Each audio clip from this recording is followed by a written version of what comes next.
Below me, a belt of white cloud had now formed, so I could see neither the foot hillocks nor the forest, and presently out of this mist came Zena, toiling up, carrying my black bag. "Where them black boy live?" said I. "Black boy say him foot be tired too much," said Zena. "He threw himself down in the little shade the rock could give."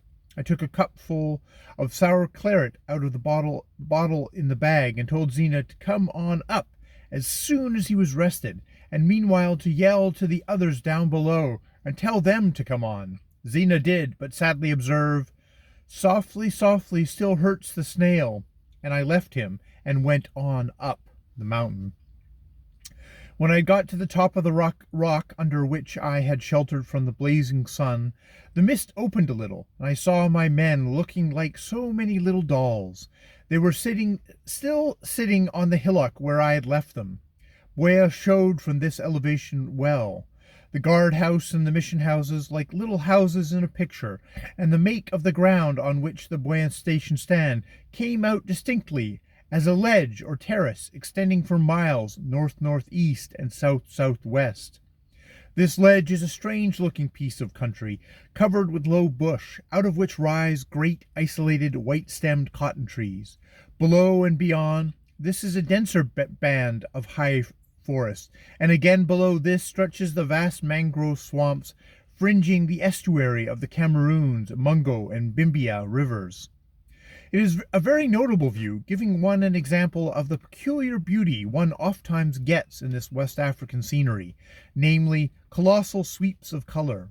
The mangrove swamps looked today like vast damask-colored carpet threaded with silver where the waterways ran. It reminded me of a scene I saw once near Cambinda, when on climbing to the top of a hill, I suddenly found myself looking down on a sheet of violet pink more than a mile long and a half mile wide.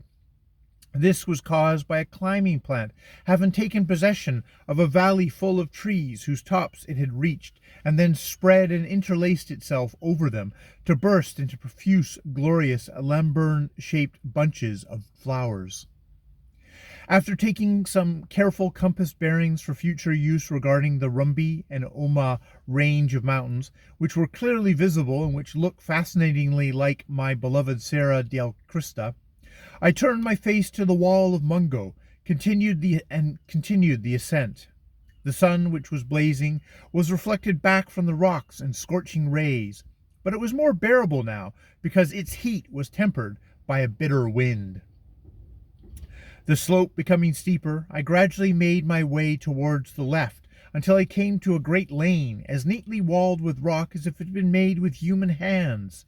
It runs down the mountain face, nearly vertically in places, and at stiff angles always, but it was easier going up this lane than on the outside rough rock, because the rocks in it had been smoothed by mountain torrents during thousands of wet seasons, and the walls protected one from the biting wind, a wind that went through me, for I had been stewing for 9 months and more in tropical and equatorial swamps.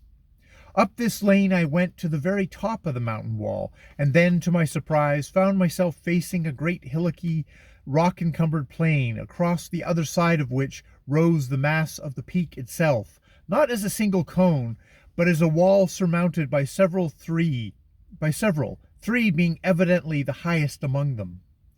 I started along the ridge of my wall and went to its highest part, that to the southwest, intending to see what I could of the view towards the sea, and then chose a place for camping for the night. When I reached the southwest end, looking westward, I saw the South Atlantic down below, like a plain of frosted silver. Out of it, barely 20 miles away, rose Fernando Po to its 10,190 feet, with that majestic grace peculiar to a volcanic island. Immediately below me, some 10,000 feet or so, lay Victoria, with the forested foothills of Mungo Malobe encircling it as a diadem, and Ambas Bay, gemmed with rocky islands, lying before it. On my left, away southeast, was the glorious stretch of the Cmrrn estuary, with a line of white cloud lying very neatly along the course of Cmrrn River. In one of the chasms of the mountain wall that I had come up, in the one furthest to the north, there was a thunderstorm brewing, seemingly hanging on to, or streaming out of the mountainside, a soft billowy mass of dense cream-colored cloud, with flashes of golden lightning playing about in it with soft growls of thunder. Surely Mungo Malobe himself, of all the thousands he annually turns out, never made one more lovely than this. Soon the white mists rose from the mangrove swamp and grew rose-color in the light of the setting sun, as they swept upwards over the now purple high forests. In the heavens to the north there was a rainbow, vivid in color, one arch of it going behind the peak, the other sinking into the mist sea below, and this mist sea rose and rose towards me, turning from pale rose color to lavender, and where the swamp of Mungo lay across it to a dull leaden gray. It was soon at my feet, blotting the underworld out, and soon came flowing over the wall top at its lowest parts, stretching in great spreading river over the crater plain, and then these coalescing everything was shut out save the two summits, that of Cameroon close to me, and that of Clarence away on Fernando Po. These two stood out alone, like great island masses made of iron rising from a formless, silken sea. The space around seemed boundless. There was in it neither sound nor color, nor anything with form, save those two terrific things.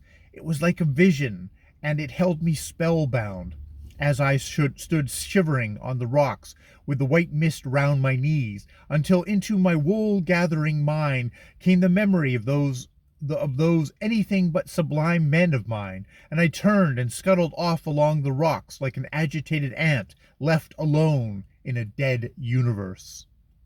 I soon found the place where I had come up into the crater plain, and went down over the wall, descending with twice the rapidity, but 10 times the scratches and grazes of the ascent. I picked up the place where I had left Zena, but no Zena was there, nor came there any answer to my bush call for him. So on I went down towards the place where, hours ago, I had left the men. The mist was denser down below, but to my joy it was warmer than on the summit of the wind-swept wall.